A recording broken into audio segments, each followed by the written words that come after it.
আজকে মেধা অন্বেষণ 2025-এর 8 নম্বর প্রশ্নটা দেখো। পাটিগণিতের অঙ্ক ছিল। এক দোকানদার একটি দ্রব্য 20% লাভে বিক্রয় করেন। যদি তিনি দ্রব্যটি 20% কমে ক্রয় করতেন ও 10 টাকা কমে বিক্রয় করতেন, তবে তার 25% লাভ হতো। দ্রব্যটির ক্রয় মূল্য কত? উত্তর তাহলে অপশানগুলো দেখো। এতে 25 আছে 25 টাকা, বিতে 50 টাকা, সিতে আছে 75 টাকা, ডিতে আছে 100 টাকা। এবার আমরা খুঁজে দেখি কত ক্রয় মূল্য। আমরা অরিজিনাল ক্রয় মূল্য সি ধরলাম আর বিক্রয় মূল্য এস ধরলাম। এবার 20% লাভে বিক্রয় করলে কি হবে? সির সাথে সি এর 20% যোগ হলে বিক্রয় মূল্য পাওয়া যাবে।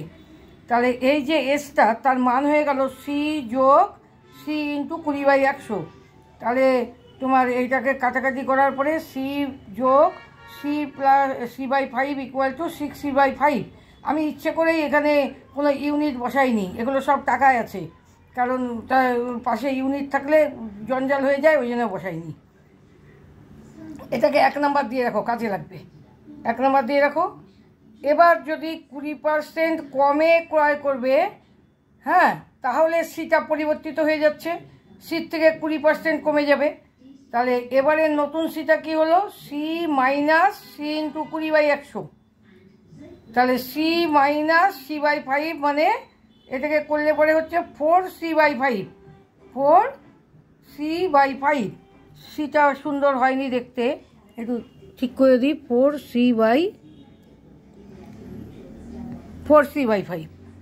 তাহলে এখানেও আমি ইউনিটটা বসাইনি, টাকায় আছে। তাহলে 20% তোমার কমে যদি ক্রয় করতো, তাহলে ক্রয় মূল্যটা হয়ে যেত 4C/5।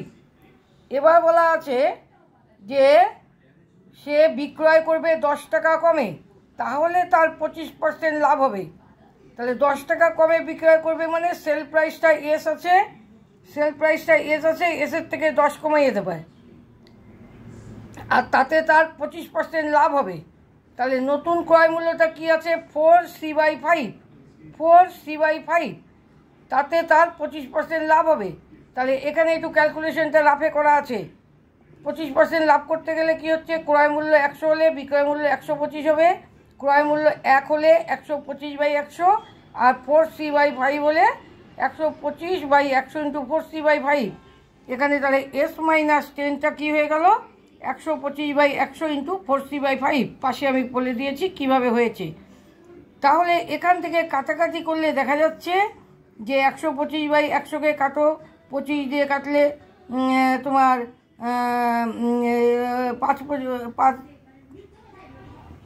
5 দিয়ে কাটলে 5 25 125, 25 দিয়ে কাটলে 4, আর 4 4 কেটে গেল, তাহলে সি পড়ে থাকলো।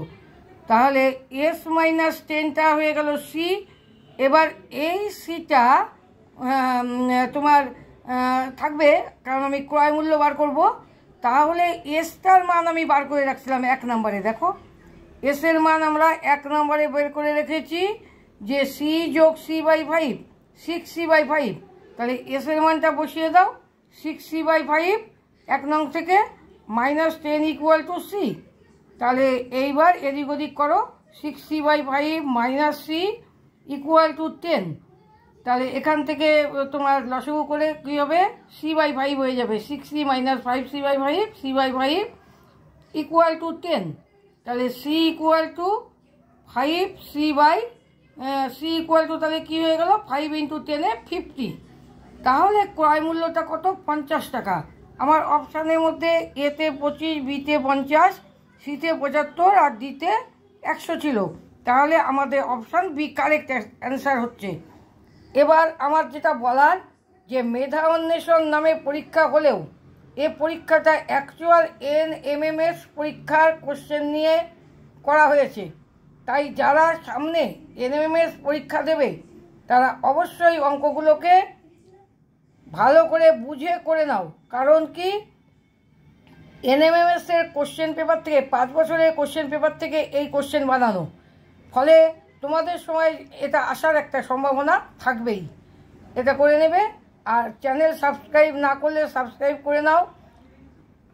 ভিডিওটা দেখার পরে লাইক দেবে। যদি কোনো জায়গা না বোঝো কমেন্ট করে আমাকে জানাবে, ভালো করে বুঝিয়ে দেবো। এইটুকুনি বলতে পারি তোমাদের জন্য। Thank you.